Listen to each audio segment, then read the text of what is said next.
Assalamualaikum warahmatullahi wabarakatuh. Waalaikumsalam warahmatullahi wabarakatuh. Berjumpa kembali dengan penerbit adab. Kali ini kita akan membedah buku, yaitu tentang buku Wacana Teologi Islam Klasik. Nah, bagaimana di dalamnya, terus pembahasannya seperti apa aja. Kita sudah mendatangkan narasumber atau penulisnya langsung. Ya, beliau adalah Bapak Franky Mubarok. Selamat siang Pak Franky. Selamat siang. Ya. Gimana kabarnya nih? Alhamdulillah baik. Ya. Nanti kita akan membahas tentang buku Wacana Teologi Islam Klasik yang di dalamnya seperti apa sih. Nah, dan kenapa buku ini harus dimiliki oleh teman-teman. Oke, langsung saja nih Pak Franky. Sebelum kesini, ini Pak Franky ini aktivitasnya apa aja? Saya menjadi dosen di STAI Pangeran Dharma Kusuma, Seberan, Indramayu. Sudah masih baru ya sebenarnya. Dari tahun 2017 awal. 2017 ya. Iya. Selain itu di apa lagi ini? Saya jadi dosen terbang di Sekolah Tinggi Mudakwah dan Komunikasi Islam Nahdlatul Ulama di Indramayu. Ya, berarti profesi Pak Franky ini adalah seorang dosen. Ya, seperti itulah. Ya, seorang dosen dan juga beliau ini adalah penulis. Ya, penulis. Alhamdulillah buku-bukunya sudah banyak. Baik itu buku sendiri yang ditulis sendiri maupun buku barengan. Jadi artinya penulisnya banyak. Nah, itu. Sekarang yang mau kita bahas, yang mau kita bedah salah satu buku beliau, yaitu tentang yang judulnya Wacana Teologi Islam Klasik. Nah, ini. Jadi pertanyaan yang pertama nih, Pak. Kenapa sih Pak Franky ini bisa menulis buku ini? Latar belakangnya seperti apa? Latar belakang menulis buku ini ya dilatar belakangi karena basic pendidikan saya. Yeah. Saya sarjana teologi Islam dari Universitas Mahdalan Yogyakarta. Kemudian saya juga magister Usuluddin dari Universitas Paramadina. Dan ketika menjadi dosen saya mengampu mata kuliah ilmu kalam ya, atau teologi Islam. Jadi berdasarkan latar belakang pendidikan saya dan kemudian pengalaman saya mengajar, maka lahirlah buku ini sebagai ibaratnya rangkuman dari berbagai macam ilmu yang saya terima dan yang ingin saya transformasikan khususnya kepada mahasiswa-mahasiswa saya dan umumnya kepada khalayak ramai. Iya, berarti linear ya dengan basic pendidikannya sehingga menulis buku tentang teologi Islam ini. Ya, jadi latar belakangnya yaitu tentang basic pendidikannya adalah teologi Islam sehingga menulis tentang teologi Islam juga. Nah, itu. Nah, ide mengambil menulis buku ini nih, idenya dari. Oke, jadi saya mencoba untuk menampilkan wacana kajian teologi Islam tidak hanya pada kajian teks tapi juga lebih menekankan kepada kajian sejarah ya. Di mana sejarahnya ini saya melihat bahwa Islam tidak tumbuh dalam ruangan kosong. Islam tidak tumbuh tiba-tiba ya, tapi Islam tumbuh ada latar belakang yang melatar belakanginya, baik itu pra-Islam datang maupun setelah dalam proses pengembangan ajaran Islam itu sendiri. Dan disitulah teologi itu terbentuk. Teologi itu terbentuk, lalu kemudian setelah meskipun pada awalnya memang tidak disangka, tidak benar-benar dirumuskan seperti sekarang, tapi kan sekarang kan berupa ilmu ya, artinya ilmu itu merupakan rangkuman dari berbagai macam kajian dan fenomena-fenomena kajian teologi Islam yang telah berkembang. Dan di dalam buku ini saya hanya mengkaji masih dalam tataran wacana klasik, dalam artian teologi klasik itu ya seperti teologi pada awal-awal perkembangan Islam, dari mulai Syiah, Mu'tazilah, kemudian sampai Ahlus Sunnah wal Jamaah. Artinya sekarang memang perkembangan teologi Islam itu cukup berkembang. Wacananya tidak hanya berkutat masalah antara Tuhan dan manusia, sekarang lebih kepada wacana politik. Dan sebenarnya itu juga menjadi kajian juga di dalam teologi Islam klasik. Itulah kenapa saya melihat bahwasanya kita tidak bisa melihat Islam itu dengan kacamata kuda. Artinya kita melihat Islam dari sisi keseluruhannya, sehingga kita bisa dengan mempelajari teologi itu, kita bisa lebih tahu, lebih mengenal tentang berbagai macam karakter pemikiran orang-orang yang ada di sekeliling kita, sehingga kita bisa mengambil sikap apa yang harus kita lakukan. Iya, betul. Ya, dan disinilah tumbuhnya yang sekarang digembor-gemborkan oleh Kementerian Agama itu kan wacana tentang moderasi beragama itu. Wacana moderasi beragama tidak akan bisa berkembang, tidak akan dimiliki oleh setiap orang umat beragama ketika mereka tidak mencoba membuka diri untuk memahami pemikiran dari golongan yang lain. Ya, jadi buku ini merupakan pengantar lah, ibaratnya seperti itulah. Jadi wacana ini pengantar dari beberapa paham tentang yang teologi yang ada di Islam itu sendiri, paham-paham yang ada di Islam itu sendiri. Oh ya, baik. Terus dari judulnya ini cukup menarik nih, Pak. Wacana teologi Islam klasik. Nah, kenapa nih Pak Franky bisa mengambil judul yang judulnya itu wacana teologi Islam klasik, atau enggak pengantar? Karena ini kan, atau kan Pak Franky itu kan tentang ilmu kalam ya. Kenapa pakainya bukan ilmu kalam, atau justru ngambilnya ke teologi itu? Gimana? Iya, memang yang perdebatan sih apakah menggunakan ilmu kalam atau teologi. Di dalam Islam sendiri banyak para ilmuwan yang tidak setuju dengan penggunaan istilah teologi itu. Tetapi kita lebih kepada keumumannya, bahwasanya teologi pun layaklah disematkan di dalam ilmu kalam itu sendiri, untuk karena ilmu ini supaya katakanlah supaya terbayang lah isinya itu apa ya. Meskipun di dalam Islam memang lebih sering menggunakan istilah ilmu kalam. Nah, kenapa enggak katanya pengantar kan bahasanya?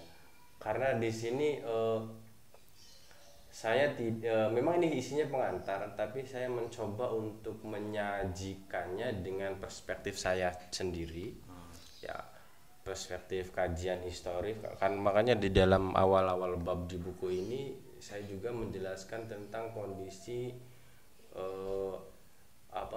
historis pra-Islam. Jadi sebelum lahirnya Rasulullah itu, bagi saya ada pengaruhnya di situ tentang teologi, tentang yang nantinya akan mengantarkan kita kepada pemahaman karakter pemahaman Islam itu sendiri. Misal contohnya wacana perebutan kekuasaan antara Muawiyah dan Ali bin Abi Thalib, misal katakanlah, yang nantinya akan memunculkan aliran teologi Syiah, kemudian teologi Khawarij, bahkan Murji'ah nanti. Itu sebenarnya ada kaitannya dengan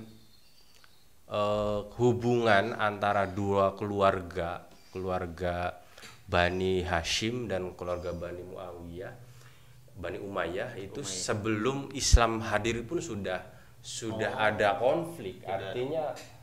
Artinya kita jangan melupakan akar sejarah itu. Sejarah itu kan tidak, meskipun semuanya setelah Rasulullah hadir mereka menggunakan panji-panji Islam, tetapi kemanusiaan di mana ada sisi humanitas. Jadi kita tidak bisa menghindari pemahaman kita terhadap hal-hal yang atau sejarah yang sebelumnya timbul sebelum Islam. Oh iya. Ya. Itu juga sejarah tentang kedua keluarga tadi mempengaruhi terhadap teologi yang sekarang yang itu.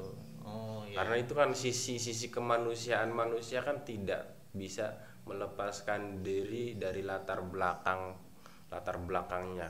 Berarti kalau gitu Pak Franky, teologi ini hadir ada di latar belakangi oleh kepentingan juga ya, apa gimana tuh? Salah satunya ya. Iya. Artinya itu kan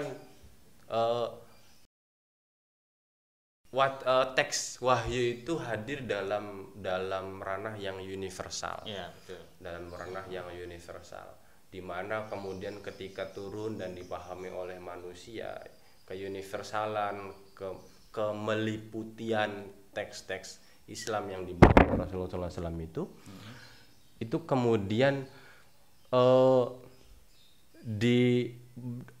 hadir dengan wajah yang sudah diinterpretasi oleh setiap orang yang memahami teks itu sendiri. Berarti pemahaman dari teks.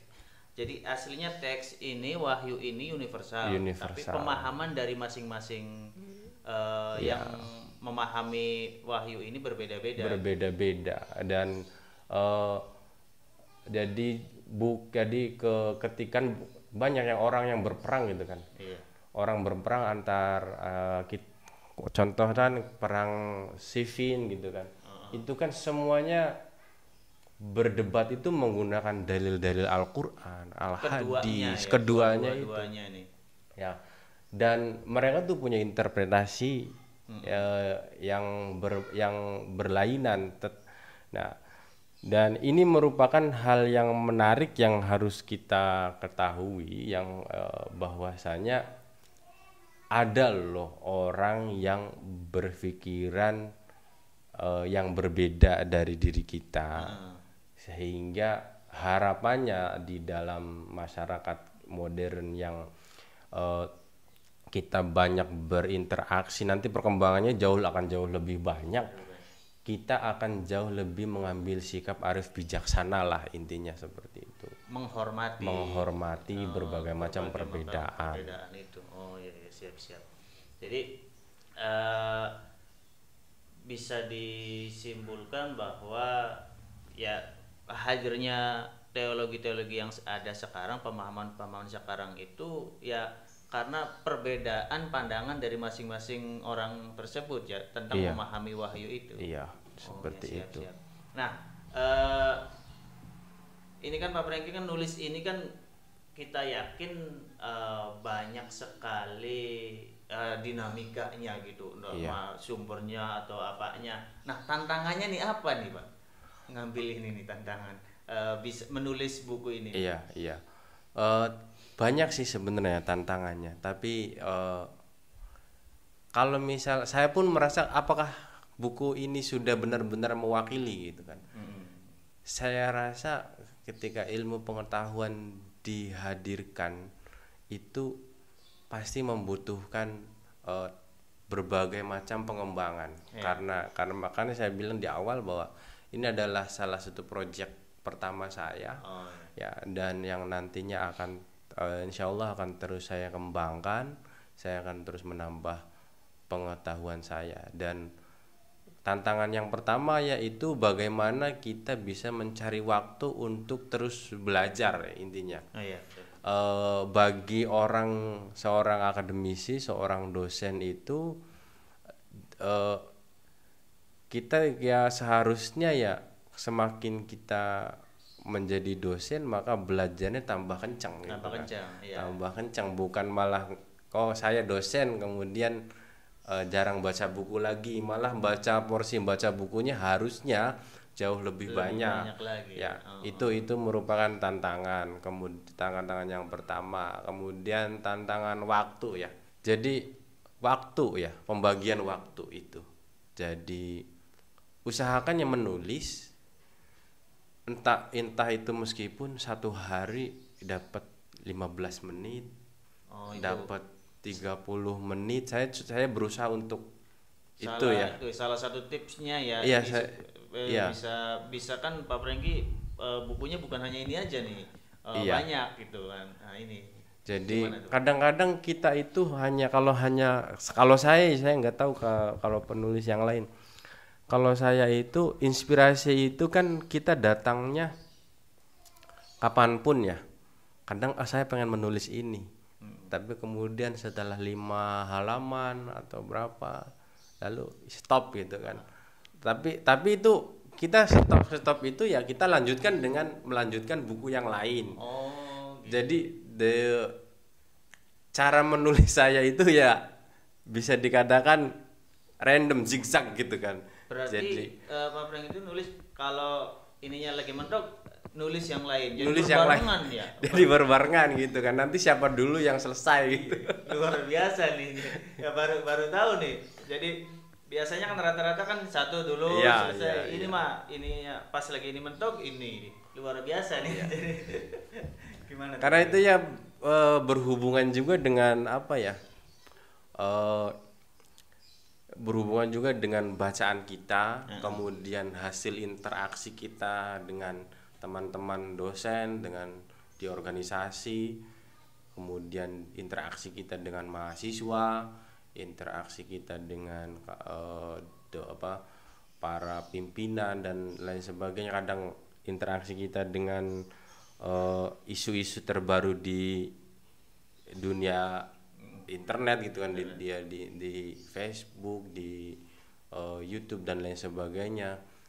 Kadang kita itu memiliki banyak inspirasi ya, dan Iya. kalau misal nggak dituliskan minimal satu judul saja, mungkin apa maksudnya judulnya saja gitu kan, minimal saya tulis judulnya aja lalu menyimpan dalam satu file, dalam satu folder. Nanti kalau misal ternyata saya punya referensi untuk itu dikembangkan lagi. Itu ya salah satunya tantangannya, itu membagi waktu, kemudian bagaimana kita mencari sumber referensi yang dan memahami referensi itu sendiri, karena referensi kan kita tidak hanya referensi berbahasa Indonesia, ada juga berbahasa asing gitu kan. Jadi kita juga harus benar-benar bisa memahaminya, dan kita juga harus banyak diskusi.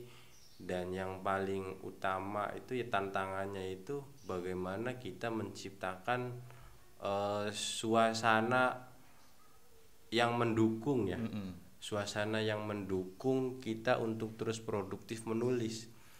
Jadi kalau kita itu tidak menciptakan suasana yang mendukung untuk kita produktif menulis, ya kita jauh gitu kan. Misal katakanlah kita terlalu banyak menghabiskan waktu untuk begadang, tapi katakanlah di tempat-tempat tongkrongan gitu kan. Nah, sesekali oke saja untuk mencari inspirasi gitu kan. Tetapi kalau misal ternyata tiap hari dilakukan seperti itu, maka kita tidak ada keseimbangan lah. Penulis itu butuh keseimbangan, di mana harus sendiri, di mana kita juga harus ikut serta andil rame-rame, kumpul-kumpul. Jadi seperti itulah. Jadi bukan hanya apa istilahnya ya sebenarnya waktu nih banyak ya. Waktu nih banyak. Waktu banyak nih. Tapi kan manajemen waktu itu Iya. yang disampaikan oleh Pak Franky, manajemen waktunya kapan kita ya boleh nongkrong sekali-kali ya. Tapi ada kalanya kita juga produktif untuk menulis di apa istilahnya apa ya namanya waktu disiapkan waktunya gitu. Bukan apa dengan kata lain bukan mencari waktu kosong tapi menyiapkan waktu ya untuk menulis itu gitu ya. Jadi itu beberapa tantangan tentang menulis buku ini. Ini menulis buku Wacana Teologi Islam Klasik ini berapa lama sih Pak? Untuk finishingnya ya sekitar 1 semester lah ya. 1 semester. 6 bulanan ya. Karena inspirasinya kan sudah ada, terus kemudian tambahin lagi gitu kan. Sekitar 1 semester itu. 1 semester itu. Jadi nulis ini juga apa nulis judul yang lain juga sama ini juga? Apa ini fokus kalau ini? Yang tadi kan kata Pak Franky. Iya. Satu berbarengan nih bisa 2 judul. Bisa ya, sama yang lain juga yang saat ini kan saya sedang banyak membaca yang kajian teologi Islam yang kontemporernya gitu kan. Nanti ya mudah-mudahan bisa cepat selesai. Iya, siap. Jadi mungkin katakanlah bisa jadi itu lanjutan dari buku ini gitu kan. Iya. Kalau ini yang klasiknya, kalau yang nanti yang sedang saya garap itu yang kontemporernya, berbagai yang sekarang ya, yang isu-isu yang terkini yang sekarang. Ya, tadi tentang tantangan ya, tantangannya dan buktinya dari tantangan itu sudah terbit nih bukunya, yaitu tentang Wacana Teologi Islam Klasik, artinya sudah bisa dilalui dari tantangan-tantangan itu. Nah, buku ini nih Pak, membahasnya tuh tentang apa aja nih dari mulai bab pertama sampai terakhir nih? Di bab-bab awal kita menjelaskan tentang latar belakang historis ya, masyarakat Arab Islam ya, sebelum Islam hadir. Kemudian saya juga tadi sempat disinggung ada sedikit membahas tentang perseteruan konflik antar kabilah di dalam masyarakat Arab yang nantinya akan sedikit banyak mempengaruhi interpretasi dari penganut Islam setelahnya. Kemudian saya membahas tentang berbagai macam aliran awal Islam seperti Syiah, Khawarij, Mu'tazilah, sampai terakhir saya akan dibahas tentang Ahlus Sunnah wal Jamaah. Apa itu perkembangan Ahlus Sunnah wal Jamaah yang bagi saya Ahlus Sunnah wal Jamaah merupakan pewaris dari Mu'tazilah itu sendiri, tapi juga tidak semua diambil gitu kan. Jadi karena Ahlus Sunnah wal Jamaah itu kan masih mengedepankan sisi pemikiran rasional Mu'tazilah, tetapi tidak semua pemikiran rasional mendasarkan pemikirannya pada pemikiran rasional seperti Mu'tazilah. Perbedaannya di mana nih? Antara Mu'tazilah. Kadang-kadang kalau Mu'tazilah itu pemikiran rasional itu menabrak interpretasinya itu menabrak makna-makna harfiah dari teks-teks Islam. Tetapi kalau Ahlus Sunnah wal Jamaah itu atau Asy'ariyah Maturidiyah itu ya lebih ke depannya seperti itu. Itu tidak hanya menggunakan rasio tapi juga lebih menghargai tentang makna asli daripada teks itu sendiri. Makanya ada berbagai macam pemikiran yang sebenarnya ini antitesis dan sintesis lah seperti itu. Jadi Ahlus Sunnah wal Jamaah itu antitesisnya dari Mu'tazilah gitu kan, di mana ya ketika suatu pemikiran itu dirasa terlalu kaku, kemudian ada lagi pemikirannya. Mungkin juga nanti pemikiran Ahlussunnah wal Jamaah yang sekarang itu juga merupakan, meskipun dalam koridor Sunni ya, itu juga kan ada silang pendapat satu sama lain. Iya, itu, nanti betul. nanti itu juga akan berkembang bahkan hingga sekarang. Itu makanya kan kalau misal dilihat di dalam kondisi modern saat ini gitu kan, semua orang mengatakan dirinya Ahlussunnah wal Jamaah, tetapi kadang beda organisasi juga, beda pemikiran Nah, gitu iya kan. betul. Itu Nah, gimana tuh, Bang? itu artinya memang ilmu itu terus berkembang. Jadi tidak hanya dibelah. Kalau kajian Barat itu kan seolah-olah membelah dunia Islam itu ke dalam Sunni dan Syi'i gitu kan, yang modern yang sekarang itu. Tapi ternyata kita tidak bisa mensederhanakan itu. Ternyata berbagai macam pemikiran itu ada yang saling melengkapi juga, dan inilah pentingnya gitu kan. Pentingnya itu belajar sepanjang hayat itu seperti itu. Iya. Ya, jadi jangan pernah harapannya sih setelah pembaca membaca buku ini merasa tertarik untuk membuka diri, membuka hatinya, membuka pikirannya untuk membaca pemikiran-pemikiran yang meskipun itu bukan dari golongannya. Iya. Kadang-kadang kita itu ini bukan golongan golongan saya nih, bukan bukunya kiai saya, enggak mau baca gitu kan. Jadi jangan seperti jangan seperti itu kan. Buku itu ya harus kita baca, untuk menambah wawasan tadi ya. Ya jangan takut sesat lah. Iya, jangan takut sesat. Contohnya ke kantor sini ya. Saya kan baru ke sini. Kalau misal kita itu mencari petunjuk, entah itu Google Map, telepon, tanya ke penduduk sekitar, kita akan mendapatkan informasi yang bisa membuat kita sampai. Ya, begitupun juga dengan kehidupan kita gitu kan. Buku-buku yang ada di sekeliling kita itu merupakan berbagai macam petunjuk.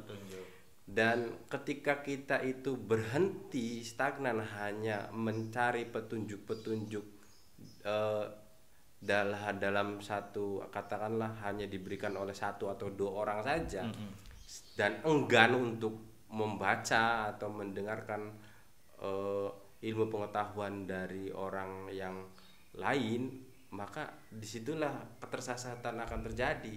Iya, betul sepakat itu. Setuju. Jadi intinya bahwa ya kita terus menggali informasi, terus membaca gitu. Jadi yang namanya sesat tuh ya bukan istilahnya nih ajaran ini sesat, tapi kalau kita masih mencari petunjuk, masih menggali gitu, bukan berhenti di situ saja, pasti kita akan mendapatkan petunjuk dan tidak tersesat. Gitu ya. Oke, siap. Jadi itu tentang isi yang ada di dalam buku ini. Nah, masih banyak isi-isi yang di dalamnya tentang teologi, tentang pemahaman-pemahaman khususnya yang ada di Islam ya, karena yang tadi yang disebutkan oleh Pak Prengki bahwa di Ahlussunnah wal Jamaah sendiri begitu banyak sekali pemahaman ya Pak ya, beda-beda pemahaman juga. Nah, nanti bisa baca sendirilah kalau untuk lebih lengkapnya gitu. Nah, buku ini nih Pak, cocoknya untuk kalangan segmentasi yang mana dan kenapa harus memiliki buku ini bagi Pak Prengki, gimana? Buku ini sebenarnya ditunjukkan kepada bagi mereka yang mau melihat sisi lain dari yang selama ini mereka ketahui dalam jadi buku ini menantang bagi para pembaca umum, terutama mahasiswa, untuk ikut membaca dan berdiskusi, ya, berdiskusi tentang buku ini. Dan jadi semua orang terutama para akademisi, para ustadz, para umum bisa yang mau berpikiran terbuka, ya. Intinya yang memiliki pemikiran yang terbuka, ini silahkan bisa mendapatkan buku ini, ikut berdiskusi bersama saya. Nah, betul. Ya. Itu jadi ini